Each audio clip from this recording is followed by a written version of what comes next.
কোনো যুবক যদি মনে করো তুমি এই কারণে সফল যে তুমি 24 ঘন্টা মোবাইলে নারী ছবি অশ্লীল দৃশ্য দেখাও, এরপরও তোমার মা বাবা পরিবার দেশ সমাজ কেউ তোমাকে বাধা দিতে পারছে না, কেউ ডাকতেছে না, ফিরাচ্ছে না, অতএব তুমি সফল। না না না, তুমি অপদার্থ, অথর্ব। লম্পট কখনো সফল হয় না। আস্তে আস্তে আস্তে আওয়াজ, ফাজলামি করবে না কেউ, সাবধান।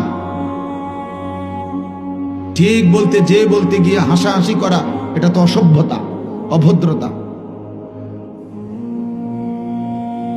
আল্লাহর কথা বুঝতে শেখো ভাই।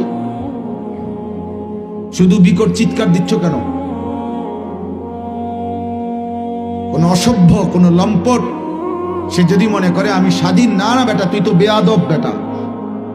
নারীর ছবি দেখো, তুই তো অসভ্য, তুই তো চরিত্রহীন। এই সমাজ জানুক বা না জানুক, জানলেও চরিত্রহীন, না জানলেও তো তুই চরিত্রহীন। কোন মেয়ের সাথে যার অবৈধ সম্পর্ক, তুমি তো চরিত্রহীন, তুমি তো লম্পট। মনে করো কেউ জানে না, না জানলেও তো তুমি অসভ্য।